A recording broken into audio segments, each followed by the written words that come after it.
whimsical linguistic objects.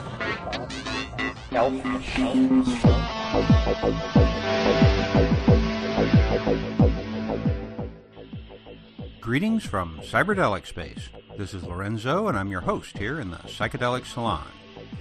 And I don't know about you, but I'm still having trouble getting back up to speed this year. Maybe it's just because I seem to keep getting older each week. Maybe that's happening to you too, huh?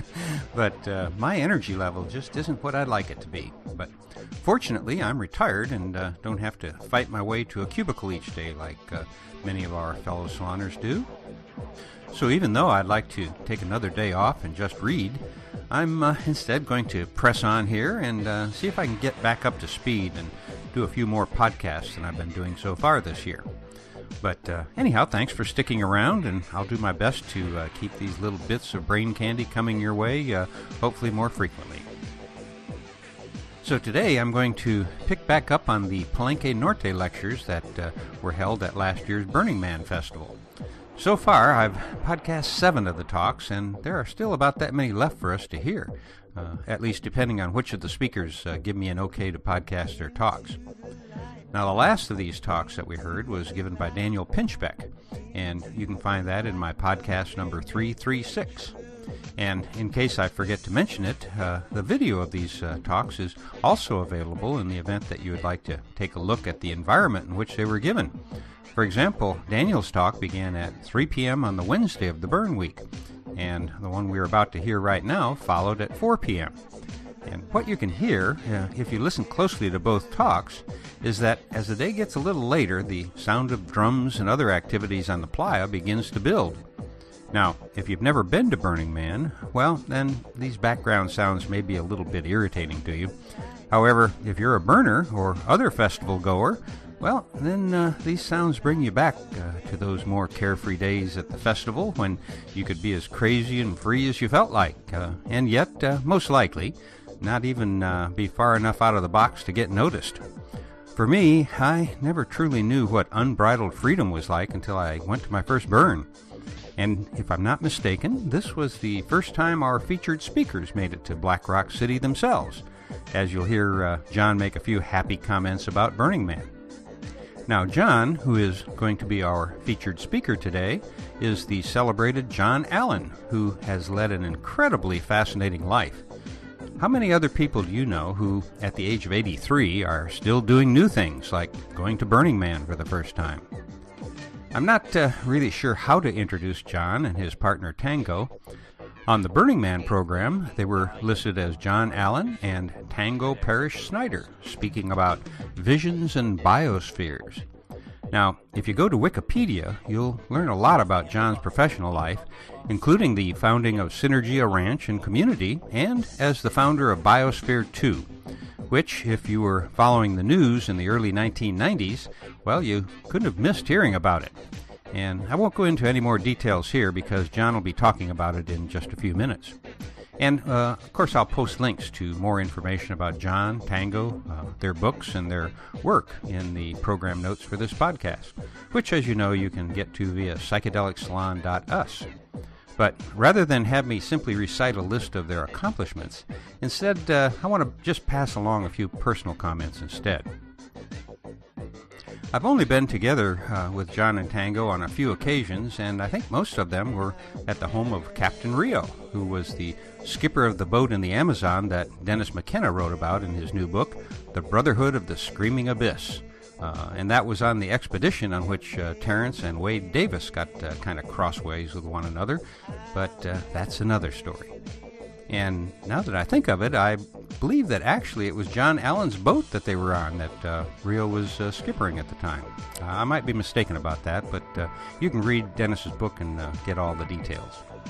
Anyway, at some point after Biosphere 2, the live-in experiments ended, and some of the people involved in that project bought a large home together in Southern California. And that's where I met John and Tango at a few of the gatherings that were held there. Now, here's my point in telling this long story. John and Tango have been through it all. They've not only been around the world on numerous occasions, but they've spent a lot of time hanging around with some of the most interesting people I know of. And yet, even though I hadn't published my first book and was basically a newcomer to the tribe, nonetheless, each time we met, they remembered my name and some of the things that we last talked about. In other words, they are two people who you would love to have over for a long conversation one evening because they've most likely been somewhere that you'd like to go, or they've done something you'd like to do, and, well, they'll treat you like a lifelong friend even though you've just met. But enough of me. Let's now join Tango and John in the hot and dusty Crystal Cave at the 2012 Burning Man Festival. Hi, everyone. Thanks for hanging out. So, for our next talk, we have the great pleasure of having John Allen and Tango Parrish Snyder here with us. John is the creator of the Biosphere 2 project, this fascinating self-contained ecological environment. And he'll talk to you a little more about that. And Tango is the publisher of Synergetic Press, and I believe she's currently working on a Albert Hoffman biography, yes? Awesome. So it's a great pleasure to have them here with us today, and thank you all for coming. Hi. So how many of you know a little bit about, just going to take a few moments before John starts to speak, just to give you a little bit of a background about my experience working with publishing books on the biosphere. Back in 1983, I was commissioned to publish a book called the Biosphere Catalog. I don't believe that in those days biosphere was a household term. I remember having to spell it on the telephone every time I said it. And I remember this is a 1984 edition of the Biosphere Catalog, the first approach to the study of the Earth's biosphere. What do you study in the Earth's biosphere? First of all, I didn't even know what a biosphere was myself. So John, the scientific editor, gave me an outline. The outline included biomes, atmosphere, hydrosphere, geosphere, microbes, soils, plants, animals, evolution, cultures, commodity production, cities, energy, transportation, communication, space biospheres, cosmic particles in Earth's radioactivity, genetics and cloning, analytics, biospheric organizations, tours, travels and adventures, information, and an appendix. This is all before the internet. This is way before the internet. And I had to find somebody that was a key person in each of those areas to write about that subject matter and to give us an introduction to what the role was of that area in the biosphere. How did it support the biosphere? So when I called the bookstores after publishing this, they all asked me where should they put it? In the gardening section? Well, I then went on, and meanwhile, Biosphere 2 was being in its fertilization mode. It was being designed in its early stages. In 1984, it began, and I came across a man who's a Russian that I was introduced to, also by John, called Vernadsky, Vladimir Vernadsky, who wrote the first theory of the biosphere in 1929. And I published the first English translation of that in its very abridged form called The Biosphere. And I went on to learn more about the Russian legacy. I then became involved in Biosphere 2 project, which was the largest laboratory for global ecology ever built. And how many people have heard about Biosphere 2? Wow, good. There's only a few young people here today. It's still there in Arizona. It really was a landmark experiment in self-sustainability and human life support, with the endeavor to both develop tools for, first of all, to test the Vernadsky hypothesis that there is a self-supporting evolutionary system, living system on the planet Earth called a biosphere, and including all of those levels. So we went on to that for that endeavor for about 10 years and published a number of different books on biospherics. And that leads me to John being one of the pioneers of biosphere science. After Vernadsky, there was also a gentleman called Claire Folsom who built the first small 1-liter closed systems in Hawaii, and he was involved with the project. We worked with about 250 scientists from around the world to create this incredible experiment. And obviously there'll be more, you can learn more about all that. I won't go into all that right now. I'd like John to share some of his some of his experiences and all of his visions of what led him to conceive of such a bold experiment. I've recently published the unabridged version of the Vernadsky theory of the biosphere, which was quite a large work that he worked on up until his death in 1944.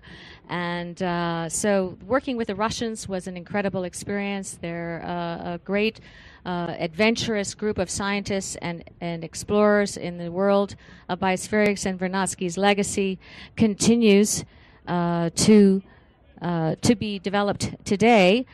And John has many, many, many other worlds to take us through today, and thank you. All right. A biosphere. Biosphere. Ah, yeah. Thank you. There's 4 words that help understand the biosphere. That's huge, dynamic, evolving, and old. The biosphere is at once old and forever new. It's over 4 billion years old. It's perhaps even older than Earth because we have a 15 billion year universe. So there would be other suns and planets that could have had a 5 billion year head start on Earth. Now the other thing is, that's the old. Now it's also evolving. For example, the biosphere started out with the non-nucleated bacteria. Bacteria didn't even have a nucleus. Then it built a second kingdom, a nucleated bacteria. That took about 2 billion years. Then came animals, plants, and fungi, all more or less at once. And the fungi clean up the mess that's left behind by the animals and the plants and recycle it. And the sixth kingdom came only about 40,000 years ago. That was us, thinking humans. Physiologically, humans may have arrived 200,000 years ago. But the first sign of actual intelligence carrying out a project is 40,000 years ago in the great cave paintings. So, yes, it's old. Now, it's also evolving. It's one thing, like human beings, we get old, but generally we start deteriorating. But the biosphere, in fact, the older it gets, so far, the more ingenious it becomes, the more strange new evolutionary occurrences. So this evolving is not just that there's involved the 2 bacterias, the plants, animals, fungi, and humans, but it keeps involving new kinds of humans, new kinds of plants, new kinds of fungi. For example, in humans, now when I first studied anthropology, which was a long time ago, they had basically Neanderthal and 1 or 2 other people. Now we've discovered maybe 7 proto-species of our present species, the Homo sapiens sapiens. Probably should have been Homo foolish instead of wise. So this evolution still continues. For example, let me throw out a couple of heretical things. How many races are there on the planet Earth? Are there more than 1 species of hominid? There are many people who think there are, who think they've actually seen such events. This by no means is accepted, but it's certainly in the sphere of possibilities. The evolutionary genetic mutations and so forth have not stopped. It's rather foolish to think that we represent the final ultimate thing that evolution could do on planet Earth. And many people think that we're already out-evolved. Then it's dynamic. The biosphere, people always say, oh, well, that's plants and animals. That's not dynamic like an automobile. In fact, an automobile is not dynamic like a plant and an animal. Maybe you get a new model Ford or new model Chevrolet, but you don't get suddenly a whole new species. So it's extremely dynamic. The changes can take place rapidly. A small change in rainfall and a whole district becomes a desert. There was a rainforest. In rain it comes, a rainforest can appear with this huge dynamic. So huge is the fourth one. The biosphere is so huge that nobody has mapped it. There's unknown species. Well, bacteria, for example, are well known to be unknown. And furthermore, there's new species that come into being by evolution. There's huge arguments once you get into real experts that actually know their field. Is speciation started with some of the tiger subspecies or not? The species itself is sort of a buzzword. So the biosphere is very old, it's evolving, it's dynamic, and it's huge. Now it's old and forever new. That's an interesting contrast. And the biosphere is perhaps older than Earth. For example, if the biosphere came here from some exploded sun, which is quite possible, because there was 10 billion years of the universe before this one started.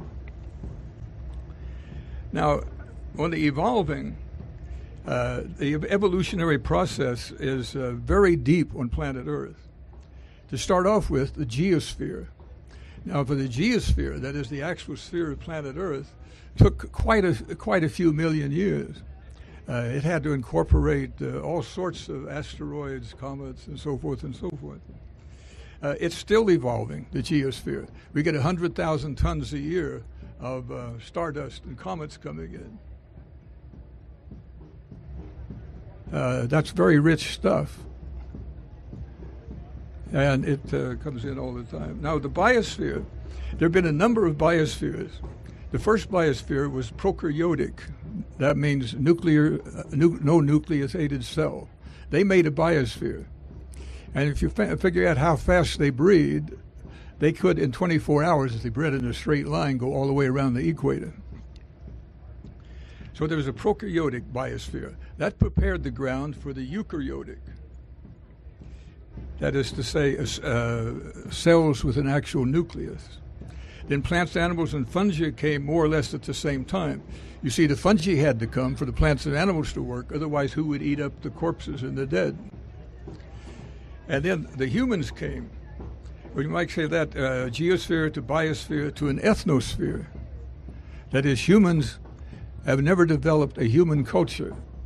Humans have developed several hundred, maybe several thousand cultures on the planet Earth, where you reproduce by meme, units of behavior, rather than by gene, units of genetics. Now, after the ethnosphere, one particular group in particular invented the next phase, which is the technosphere. That was fundamentally invented in Western Europe. The idea that your technics could go all the way around. And the Europeans invented, more or less at the same time, the sail and the cannon. So you could sail almost anywhere, and the cannon could put you in on top anywhere you went. So they produced an ethnosphere. That is, wherever you went in the world, you could find some European empire. They spoke to each other. They may have fought each other, but basically, if you would follow the French and the British and the Spanish Empire and Portuguese, you would go anywhere in the world. Well, they had Russian. Then there was the creation of the noosphere. That was discovered by Vernadsky, the guy who also created field chemistry and biospherics. Then the noosphere is a sphere of intelligence. That is to say, if we look at highly intelligent people in positions that control a lot of money and power and thought, That is, in other words, people work out, say, a scientific program for 5 years, or they work out an artistic program. So that is the noosphere. And then there's a cybersphere. A cybersphere is a human body under modern conditions. Cyber means feedback. And now it is set up where the human body can basically be a total feedback engine itself. This is due to several very interesting inventions, the most interesting one being lysergic acid 25. That gets you very close to being a permanent feedback to whatever boom boom is happening. Now, of course, it doesn't mean your feedback would necessarily be very intelligent to start with, but if you're on a learning curve, you're certainly getting the feedback quick. And there's a number of other ways you can get rapid feedback. For example, you could set up camp in the middle of the fucking desert in the middle of fucking Nevada. And you got to put things together and live here. That generates intelligence. Intelligence. Gen is generate, tel is value, and in. So it means putting value, generating values in a given situation is intelligence. Okay, so that's the evolving side. The old side. Now it's a dynamic side. What we geologists call the biosphere is the rock eater. The food that we all have comes from the biosphere having eaten up rocks. And then that rocks is, for example, a fungi on a rock. So that gradually goes away, and then that's digested and upgraded by various ones of the 6 kingdoms of life. By these rock eaters. So you get the speciation. Now there's thousands and thousands of species on the planet Earth. Each one of these is a specialist at extracting a living from some part of the biosphere. Tool makers. Now that's really interesting, making tools. So suddenly life has an extension. They have a non-organic extension that a human being can make. Then they are corporations. Corporations were invented by the British. Naturally, nearly everything was invented by the British. And that meant that you had limited liability. If you put an investment in and you went in with people, you would only lose what you put in. You wouldn't lose everything. Your house and property wouldn't be taken away, and you could unite. This was done with a very interesting drug, coffee.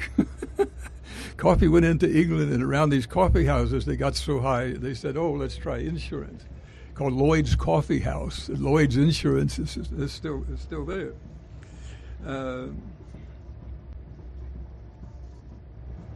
Okay, then there's war makers. Now the military, I guess some of you have been in the military. The military, I drafted in Korean War. Now the military has very interesting aspects on dealing with the biosphere and the planet Earth. By association, one of my favorite things was, how do you survive a tank that's coming at you?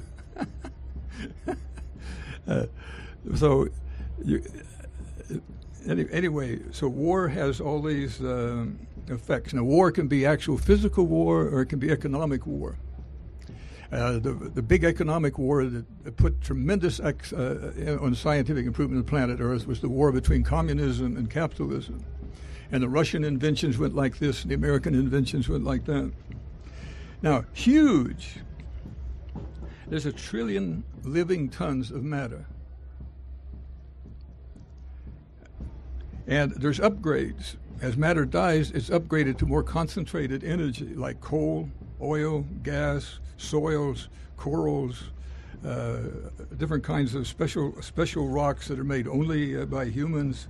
There's the carbonates, coal, oil, and gas. All of that is the fossils of life. Then there's the technosphere. The technosphere is everything that's technical. Techne, by the way, was the first of the 7 muses.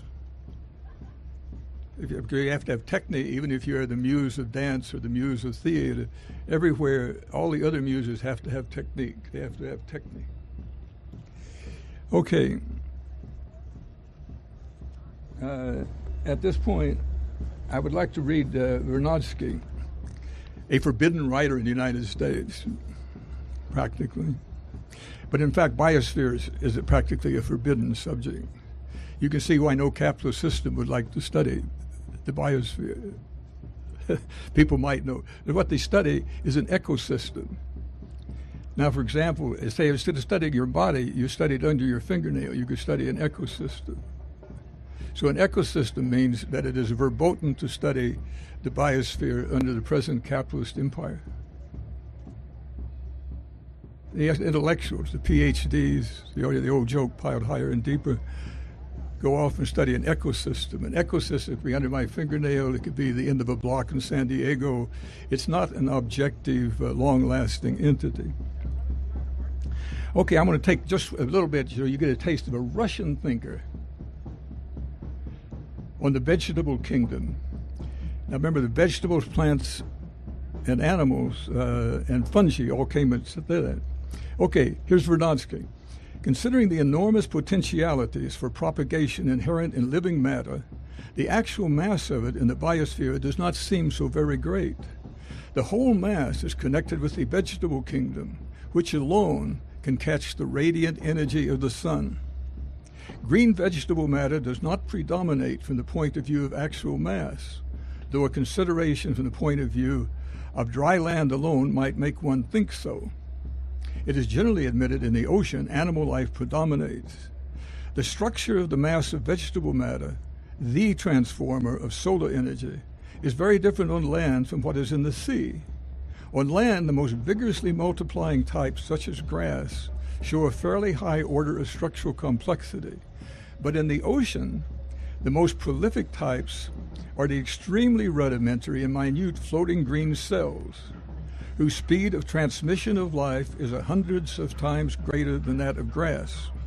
In spite of the existence of large seawoods, the tiny floating cells do practically all the work of transforming the radiant energy of the sun into other forms.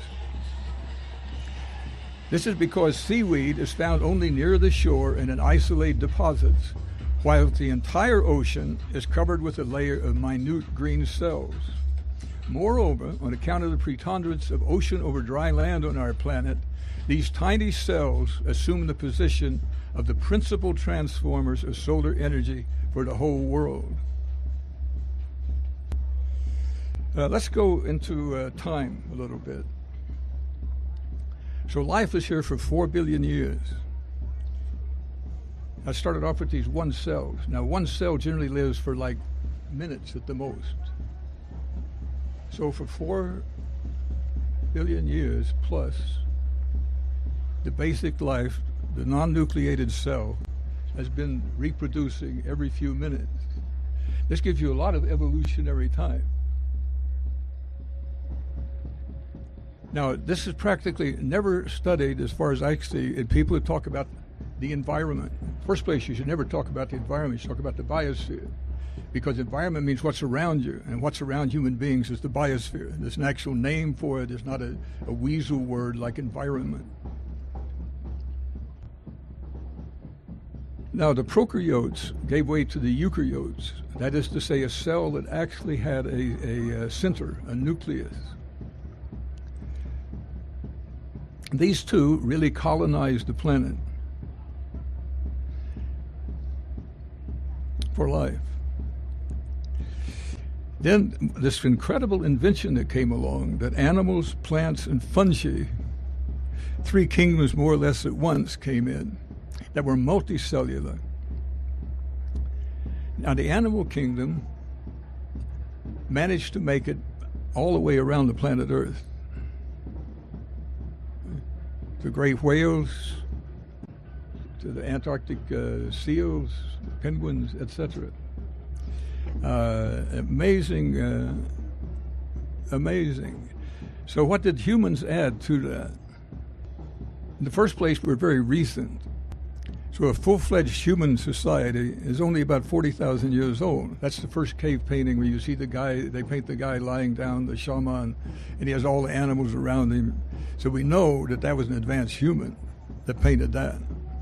because he's painting a very complex social structure. Now, how long that social structure was in existence before it first got painted, it could have been another 60,000 years. It could have been 30,000. And it could have been a very short time, because the rate of invention on anything new is always more or less at the max. Okay, so then there was a huge struggle for power. Which hominids were going to become humans?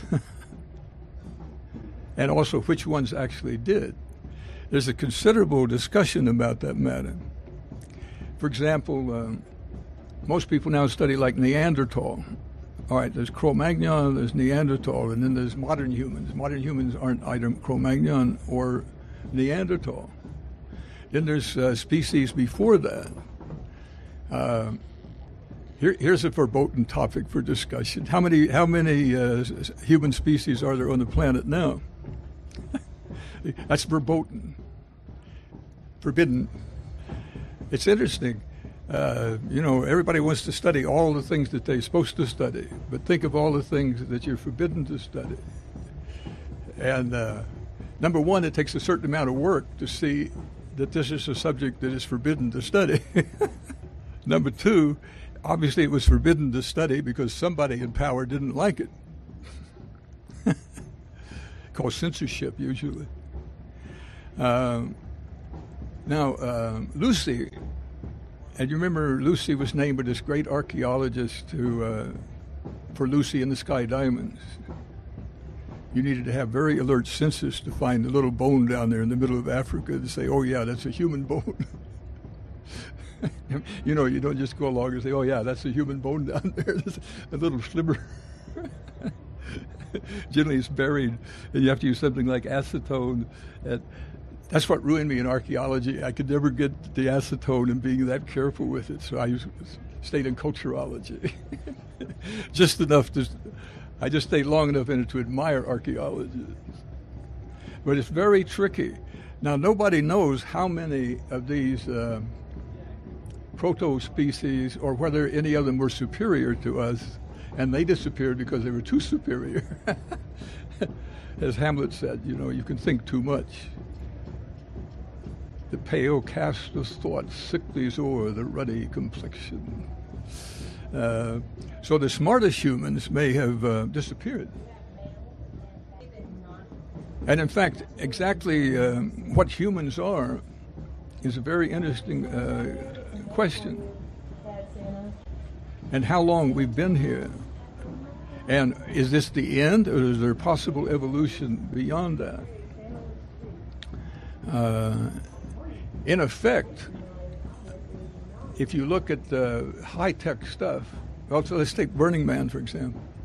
Now this is, what I love about Burning Man is it's super high-tech, and it looks like it's just a country party. But any of you know anything about military logistics or anything can see that this is extremely sophisticated engineering. That's why we can survive out here in the desert. Now, there's all sorts of other very sophisticated, it means worldly wise, sophisticated, several other worldly wise methods of adapting to here and there. So it could be, some people have said, well, maybe physical evolution of humans is over, but not their technological evolution. In other words, if you had permanent evolution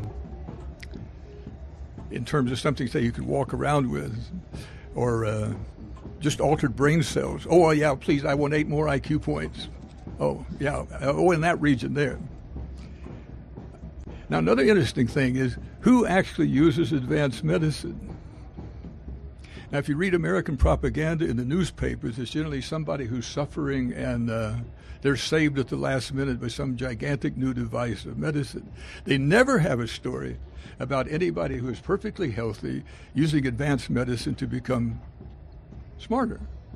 Well, of course, here, obviously, a lot of people use medicine to become smarter, like LSD or ecstasy or something. And there are other ways to become smarter. That is, by actual measurement. There are other ways to become more empathic. That is, not only can we increase our thinking brain capacity, but we can increase the emotional capacity. These are separate brains inside. A thinking brain generally is only at the associative level. There's the emotional brain. There's the sensual brain. A real knockout punch is to the belly. Boom. Because your entire moving center gets paralyzed. Then there's the moving center. Now the moving center is interesting. That operates really off the basis of the spine. That's why in the Army or places like that they say, "Get your fucking ass in gear." You get down to the spine. See, off that spine.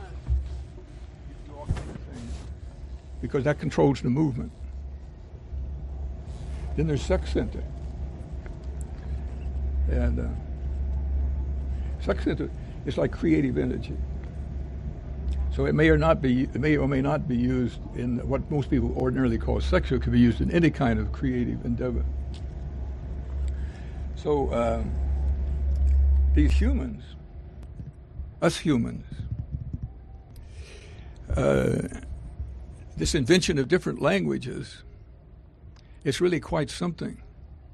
There's hundreds of different languages. Now, which languages do you learn? Well, some people say, "Oh, well, I learn English and Chinese, or English and French," or sometimes people 3 or 4 languages. But there's hundreds of languages. And furthermore, there's languages which are not recognized by anthropologists. That is, languages within a profession. Joe says to Jack, "Hey, man, that's cool." Well, it depends on who Jack is and who Joe is, what cool means. At least 7 different levels. You're quote in when you understand which of the 7 levels somebody is referring to with the slang. And it's impenetrable, obviously, to the fucking bourgeois. I mean, did I say that to the bourgeois? I mean, to the middle class. I mean, to the people think money is the end all and be all. Now, all of knowledge is basically verboten.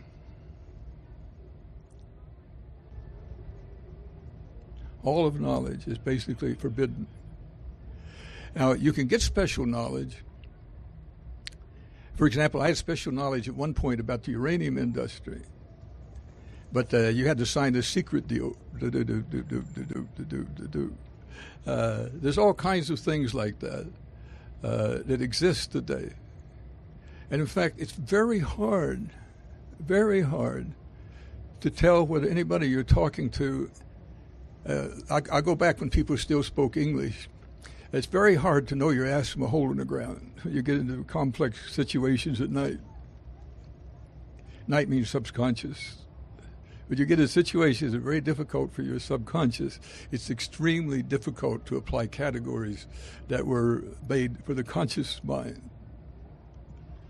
Now, according to people like Mr. Freud and Mr. Reich, the subconscious is at least 90%, and the conscious is just a tiny little island on top of that.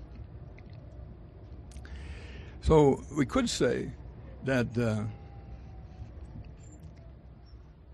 we're in a very desperate situation, we humans. And I don't mean collective humans. I mean, we as individual humans are in very desperate straits to understand anything that's going on. We don't live very long. We don't spend very much of that time thinking. We don't spend very much of that time actually pure emotion. We don't spend very much of that time in actually pure instinct, that is actually feeling, smelling, posture, all of that stuff. And we certainly don't spend very much time in all of the various sensations. For example, if you're a good American, you've been told that there are 5 senses. Now, the standard of American education is that I've never heard anybody publicly refute that in the United States. Occasionally, in esoteric writing, you'll say, "Oh, Daniel Boone really survived. You know what? He had a 6th sense." That's 13 altogether, by the way. I mean, it can be identified. And so ignorance is always a good place to start from. I notice today in America, people want to start off with what they know. Oh, what do you know about that? Oh, you know that. You got a degree in that. You passed in that. Well, tell me what you know. It's the cultural deal that you never ask somebody what they don't know. That's insulting because everybody is supposed to know. So you see, how do you know an American? Well, because they know so much. They think they know so much. They feel they know so much. They're conditioned to say they know so much. Actually, all of us are in a field of gigantic ignorance. Socrates maintained that that was the beginning of wisdom, was to realize that I'm ignorant. Now, if I'm ignorant, I only have one way direction to go. That's to learn something or not. And then what's to learn? Well, what I was taught was, fortunately, my family were old pioneer family, was you should start thinking when you're in something so fucking difficult that your automatically trained moving center can't solve it. If I can handle it anyway, instinctively, then I know it. That is, it knows it. And if it knows that much, generally I get interested in it. Now, the biggest ignorance is biosphere. Biosphere is systematically destroyed in the United States. Like Biosphere 2, for example. It was actually shut down by a SWAT squad. You never read why it was shut down. That's because I had to sign a fucking piece of paper. But why it was shut down was the SWAT squad landed in. The SWAT squad, that's, to wipe out drug dealers. And then the biosphere was eliminated as a subject of thought, environment. And what was substituted for the titillation of the intellectual masses was global warming. Well, what is warming, number one? The biosphere. If it is. If you're a geologist, you can go back and see that, in fact, there's been global warmings before that were real global warmings. All the ice melted. All of it. So nobody's predicting that yet. So all those things depend on what you mean. But what global warming did do was it made the American intelligentsia line up about global warming. I would say step one, would really be understand that we live in a biosphere, that this biosphere is extremely big. It's had over 4 billion years to develop an intelligence. And instead of try inflicting new kinds of techniques on it, why not learn some real techniques? I call it eco-techniques, the techniques by which the biosphere produces this incredible nesting of ecosystems that work together to increase free energy rather than cutting free energy down.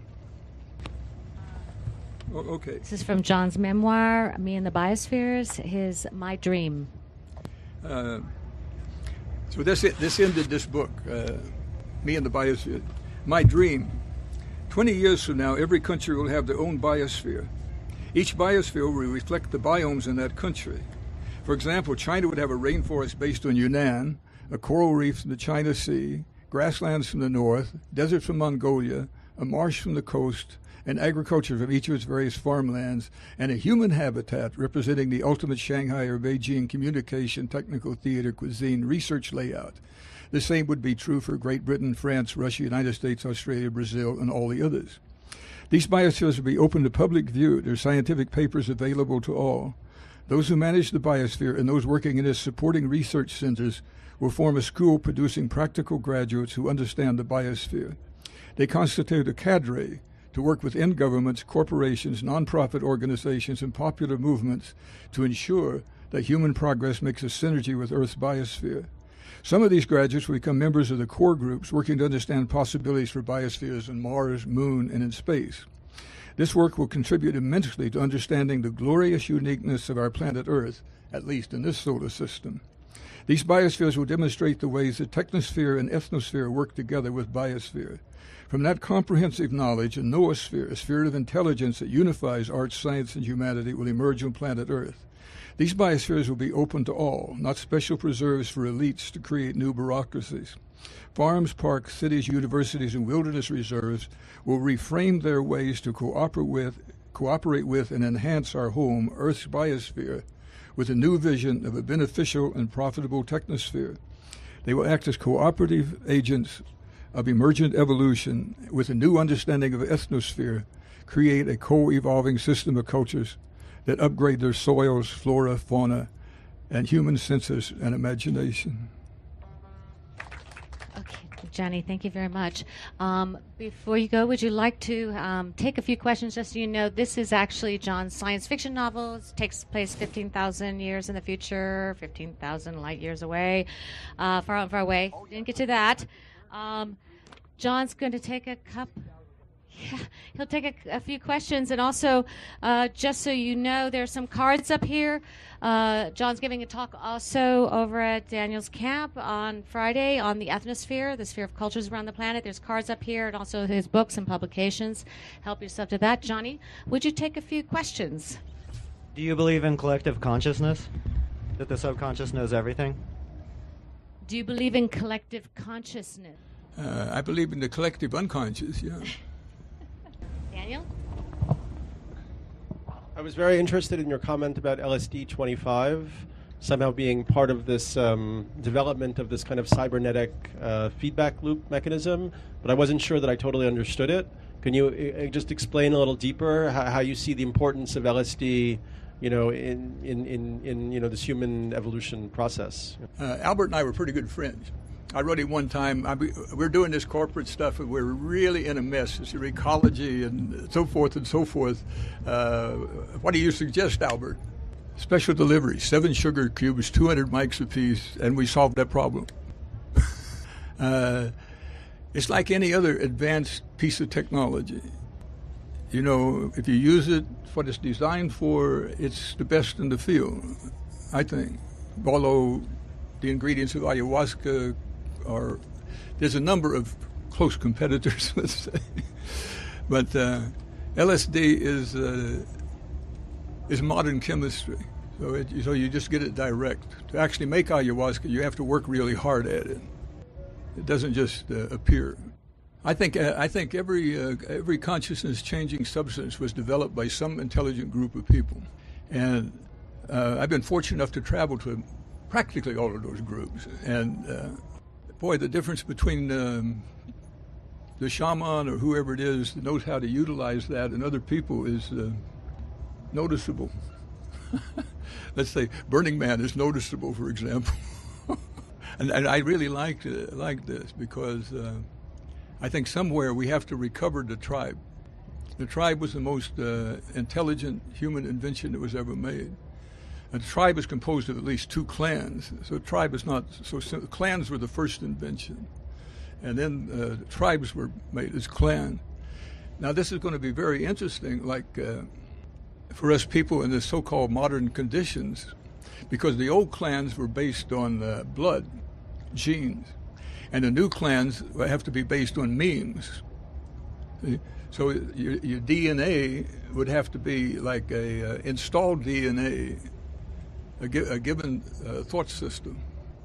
Do you mean that you can create this through meditation, evolution of DNA? Evolution of DNA through meditation? Possible? Well, you see, there's 3 stages: concentration, meditation, and contemplation. And we need more of all 3 of them. Okay, are there any other questions? So since you believe that there's a collective unconscious, do you believe that you can have unrestricted access to it? Do you think that there is unrestricted access to the collective unconscious? What? Unrestricted access to the collective unconscious? With intention. I think it depends on your culture. So the collective unconscious, for example, of a Lakota Indian is different than the collective consciousness of a French culture. But I think, yeah, you can contact that. Any good shaman does that. What if you have many teachers, then would you have access to more collective unconsciousnesses? Well, there's 7 different levels of consciousness that's been identified in long-lasting traditions. And of course, each of those levels has, you might say, sub-levels. So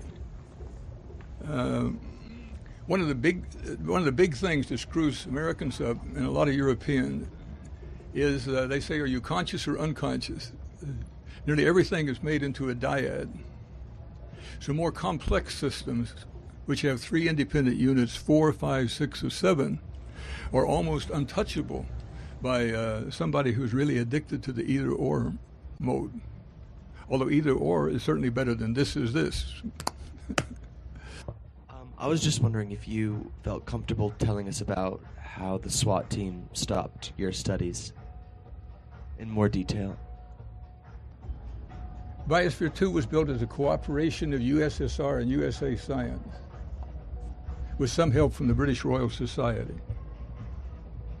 When the Soviet Union collapsed, the American ruling class figured that meant that they had carte blanche to run the world.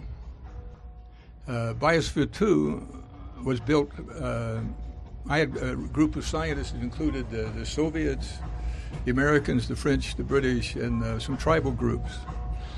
So what that meant was that those rulers of the American capitalist class who find it inconvenient to acknowledge that there's a biosphere used the fall of Russia to eliminate everything they could around the planet that had to do with biospheric study, and eliminate a lot of other things too. Had the Russian Empire continued as the American Empire continued, we had a lot of talks about this. That very probably the American Empire would not allow Biosphere 2 to last very long. So we had it all worked out to put it in Georgia, the Republic of Georgia, in the Soviet Union. But the Soviet Union collapsed. As the Soviet Union collapsed, the American right wing took that as the belief that this showed the superiority of American culture, go all the way. We don't need any deviance, anything else. We just move straight ahead.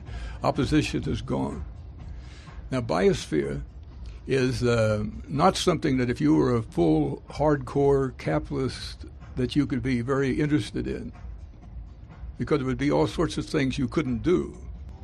There would be all sorts of things you could do. But a lot of things, openly polluting stuff, obviously you couldn't do, or even wouldn't do if you had a biospheric education. So behind that was not just Biosphere 2, it was the entire change of policy that occurred in the United States when the Soviet Union collapsed. This is hardly ever dealt with. The Soviet Union was so balanced that either everything they did was critiqued by the United States and everything we did was critiqued by them. So when they collapsed, there were no more critiques left external to the United States. And they took full advantage of that to eliminate any critiques inside. Now, a biospheric approach is, if you look in practical terms, is a critique of capitalist economy. If life becomes your number one goal, then capital can't be. That doesn't mean you're against capital. I'm a semi-capitalist myself, but a capitalist within, some kind of useful limits. And so that was part of this total crackdown. It was led by Columbia University. Now, since some of you actually seem to be interested in esoteric America, an Ivy League like Harvard or whatever will hardly take directly the orders from the Pentagon. Columbia University will. Now, you say, where's the evidence of that? The submarine that picked up the Soviet submarines that sank was Columbia University submarine. They did a lot of stuff that required a university in the Cold War was done by Columbia University. Columbia University was the one selected to take over and destroy the biosphere part of Biosphere 2. And the same guy that did that was sent down there from Harvard, an economist. He's also the guy that gave the advice to the Russians that practically destroyed Russia. Namely, he said, okay, you're going to capitalism. They said, how can we do that? How can we do that? You're advanced America. Oh, you're from Harvard, blah, blah, blah, blah. He said, give a share to every worker. That's how they get all these Russian billionaires, because the worker gets this little share, right? It means nothing. So they picked up all these little shares, and then you had the new class of Russian billionaires suddenly emerge like that, boom. which suited United States policy perfectly. Okay, there's one more question, John. John, you talked about the importance of the biosphere, and that would really be the place to start to understand an intelligent understanding of what is going on. Where would you have some individual who wanted to pursue that intelligence begin? There's always Biosphere 1. That's the one we're in. So actually, I would say study the data from Biosphere 2, study Bernodsky, and start applying that to this biosphere. Now, I think we do need another model, and if things work out, we'll do, because you can study things with a model, you can't study with reality. But for example, practice looking at planet Earth as a biosphere, and you'll find so many things will clear up for you. And it's got to be a biosphere because that's the definition of the biosphere. That's why we call it Biosphere 2 down there. But this isn't just Biosphere 1. We're being technically evolutionary. This is Biosphere 7. Because first one, remember, was non-nucleated bugs. The second one was nucleated bugs. And each of these biospheres built soil, it built atmosphere, it built changes, so that the next new biosphere that came in could be a different order of complexity. Okay. Pez, thank you so much for having us here today. Thank you all for being here. Please pick up a card and be in touch with John and his publications, his work. Our websites are over there. Grab a card and catch him on the Atmosphere on Friday. Pez, do you want to wrap up? Well, thank you both for being with us. It's a great honor. You're listening to the Psychedelic Salon, where people are changing their lives one thought at a time. So, are you now going to remain more aware of our biosphere? I know that I am, particularly now that I'm beginning to think in terms of the entire biosphere and not just local ecosystems. Although I've been aware of the distinction for a long time, John's particular focus on that issue has been quite helpful to me. Also, I have to admit to having heard a lot of other conversations about everything that took place during the various phases of Biosphere 2, but John's comments about the time when Columbia University was managing the site were completely new to me. Apparently, the university managed Biosphere 2 for about 8 years, ending sometime in 2003.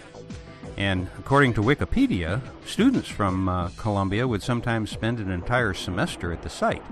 Now, I don't think that means they were actually sealed in the site, but rather were just working on it. But my guess is that one of our fellow saloners either was one of those students or knows one of them. And if that happens to be you, I'd love to hear from you and learn more about what, I guess we should call the Columbia years of Biosphere 2. Another thing that may be of interest to you is to take a look at the Biosphere 2 site on Google Earth. I just now typed in Biosphere, followed by the number 2, and it took me right there. And if you do that yourself, I think that you're really going to be amazed at the size of the site and the scope of that project. I don't know if there is anything else on that scale being done in the earth sciences today. But speaking of scale, instead of keeping you any longer, I'm going to spend that time scaling up for my next podcast. So, for now, this is Lorenzo signing off from Cyberdelic Space. Be well, my friends.